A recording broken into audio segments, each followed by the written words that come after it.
Good morning student, my name is Sumit Sharma और आज हम पढ़ने जा रहे हैं अपनी ज्योग्राफी के चैप्टर 8 जिसका नाम है India, climate, vegetations and wild life अर्थात भारत, जलवायु, वनस्पति और वन्य जीवन। आपने न्यूज़पेपर्स के अंदर या फिर टीवी में यह पढ़ा होगा या देखा होगा वेदर के बारे में। वेदर क्या है? एटमॉस्फेयर के अंदर होने वाला डे टू डे चेंज है। ये चेंज किस चीज़ में होता है? टेम्परेचर, रेनफॉल और सनशाइन में होता है।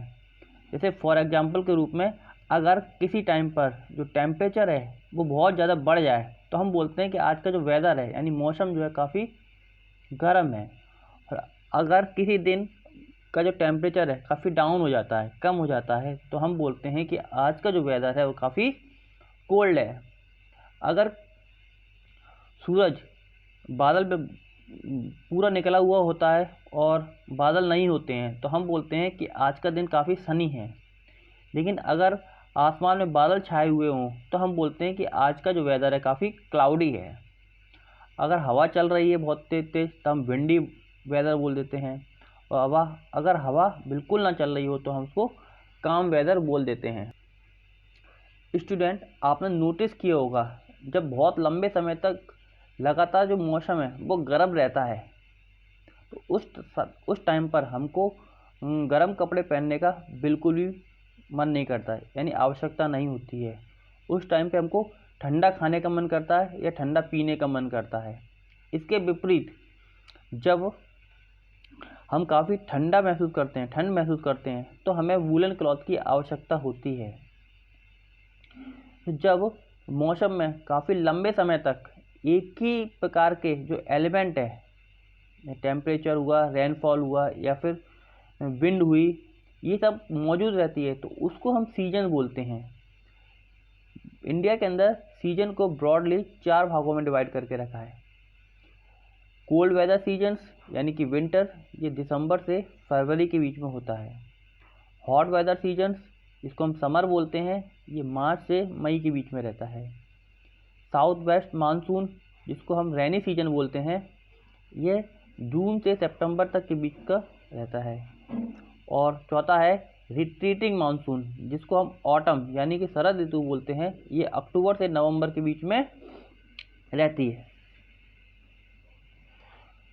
कोल्ड वेदर सीजन और विंटर यानी ठंडा मौसम या शीत ऋतु, इस टाइम पर क्या होता है, सूर्य की डायरेक्ट किरणें रीजन्स पर नहीं पड़ती हैं, जिसके कारण जो नॉर्थ इंडिया है वहाँ पर टेम्परेचर एकदम डाउन हो जाता है।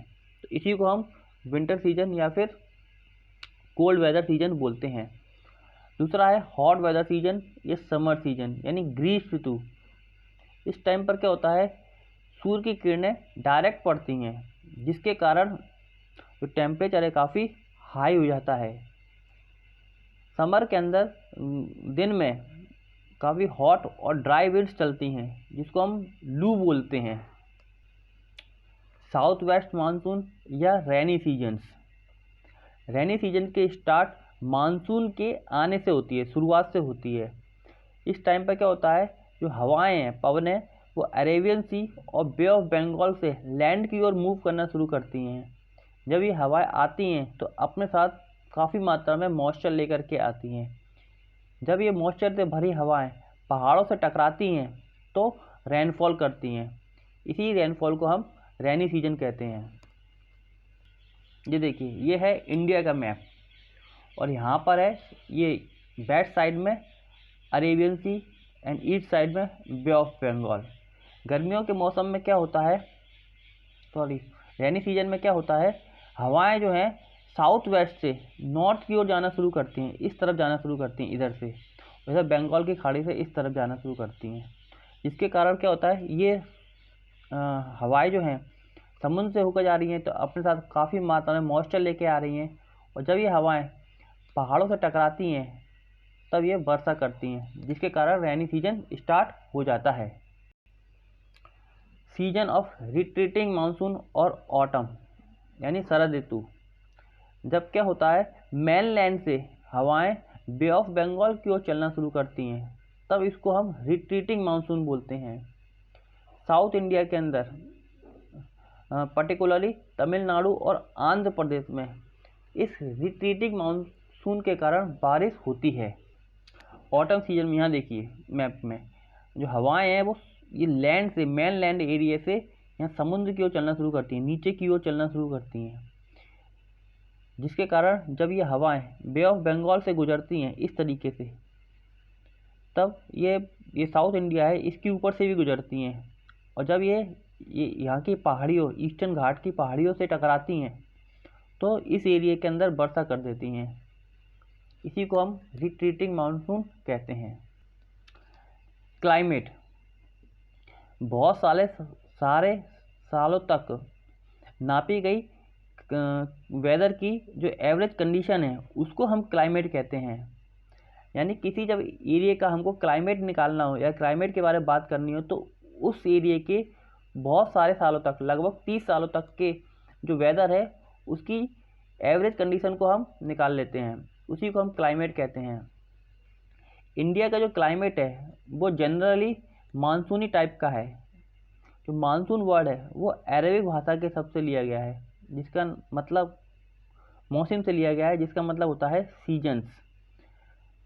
क्योंकि जो इंडिया है वो ट्रॉपिकल रीजन्स के अंदर पड़ता है, जिसके कारण भारत में वर्षा जो है वो मानसून विंड के कारण होती हैं।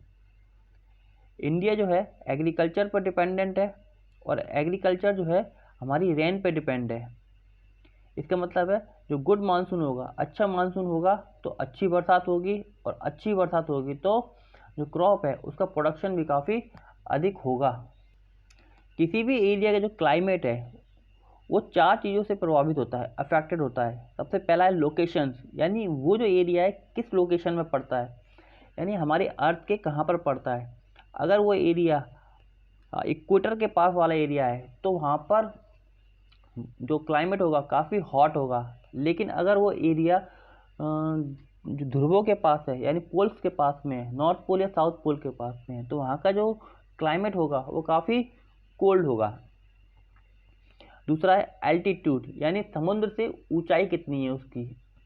जैसे अगर कोई हम पहाड़ी के ऊपर जाते जाएंगे तो टेम्परेचर क्या होगा, डाउन होता जाएगा। तो जो माउंटेन वाले एरिया होंगे उनका जो क्लाइमेट होगा वो काफ़ी कोल्ड होगा। लेकिन जैसे जैसे हम मैदानी इलाकों में आते जाएंगे तो पहाड़ी इलाकों की अपेक्षा जो क्लाइमेट होगा वो काफ़ी हॉट होगा। तीसरा है डिस्टेंस फ्रॉम द सी, यानी समुद्र से दूरी। अगर कोई एरिया समुद्र के पास में है, सी के पास में है, तो वहाँ पर समुद्र का इफेक्ट रहता है, जिसके कारण वहाँ का जो टेम्परेचर है ना तो बहुत ज़्यादा गर्म होता है और ना ही बहुत ज़्यादा ठंडा होता है। इसलिए वहाँ का जो क्लाइमेट है वो इवन क्लाइमेट होता है, यानी सम क्लाइमेट होता है।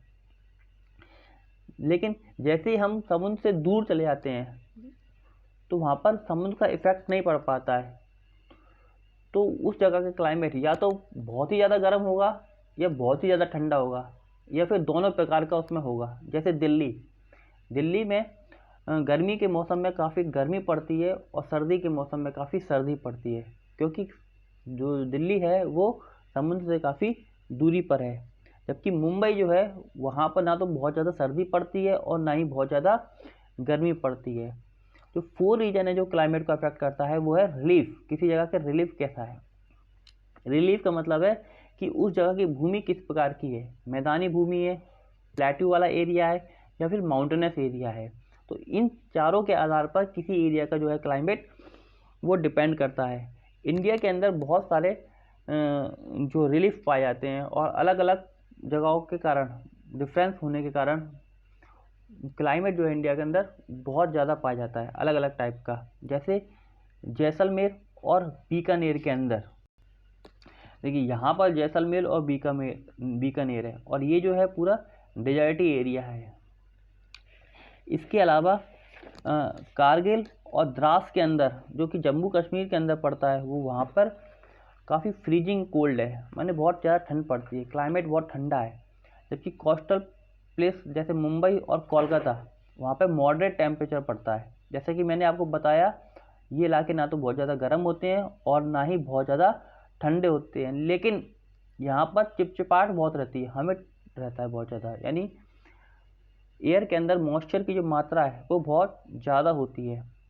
भारत के कुछ एरिया हैं जहाँ पर बहुत ज़्यादा बरसात होती है, जैसे मौसिनराम।